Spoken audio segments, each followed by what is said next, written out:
Ce lac dangereusement radioactif recouvre un cratère créé par une explosion nucléaire en 1965.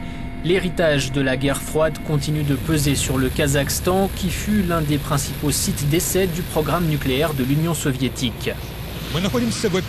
Nous nous trouvons à l'épicentre du site d'essai nucléaire de Semipalatinsk. 40 années d'essais atomiques ont fait de cette région, grande comme la Belgique, une décharge radioactive.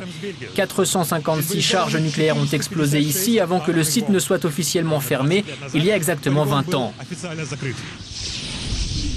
Pour l'Agence internationale de l'énergie atomique, la décision kazakh d'interdire les essais et de démanteler sa part de l'arsenal nucléaire soviétique est exemplaire.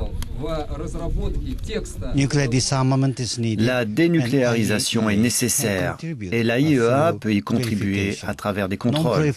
Les efforts de non-prolifération sont cruciaux. Les terroristes ne doivent pas avoir accès à du matériel nucléaire. Aussi, la mise en place de zones dénucléarisées favorise l'avènement d'un monde sans armes atomiques. Comment parvenir à un monde dénucléarisé? C'était le thème du forum qui a rassemblé des représentants de gouvernements, des législateurs et des spécialistes de la non-prolifération de 26 pays et 18 organisations internationales. Forum organisé dans la capitale kazakh Astana, à quelques 500 km de l'ancien site d'essai.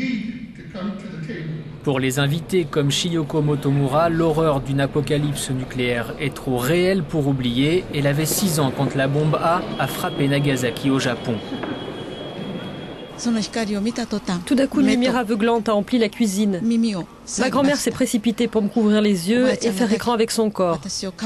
Un instant après, le tonnerre de l'explosion et l'onde de choc ont touché notre maison. Les vitres ont volé en éclats.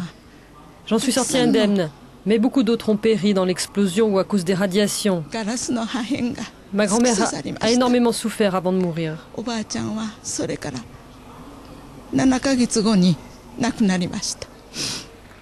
La plupart des nations s'accordent à dire que le monde serait plus sûr sans armes nucléaires, mais les efforts pour interdire les essais sont entravés. 9 pays, dont les États-Unis, retardent la ratification du traité. Sam Brownback fait partie des sénateurs américains qui ont voté contre.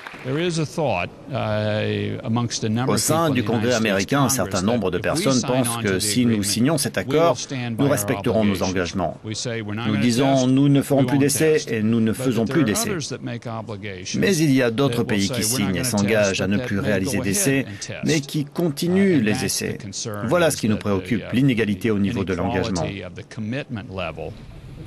À cause de ce manque de confiance mutuelle, l'interdiction des essais nucléaires n'est pas une loi internationale, mais plutôt un moratoire sur la base du volontariat.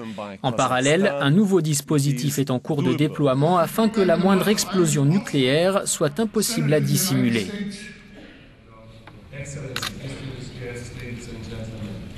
Nous disposons d'environ 280 équipements qui surveillent les environnements souterrains, sous-marins et aériens. Nous avons 220 équipements de communication. En tout, quelques 500 équipements surveillent à travers toute la planète et en permanence l'absence porteuse d'espoir d'essais nucléaires. En cas d'explosion, des appareils enregistrent l'onde sismique, qui n'a pas les mêmes caractéristiques qu'un tremblement de terre. Nos analystes basés à Vienne traitent automatiquement les données.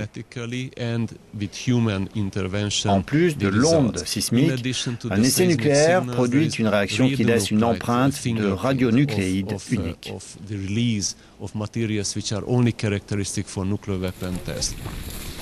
À ce jour, Semipalatinsk au Kazakhstan reste le seul site d'essai nucléaire terrestre à avoir fermé. Aujourd'hui encore, beaucoup de secteurs et d'équipements à l'intérieur de ce site restent trop dangereux pour être approchés.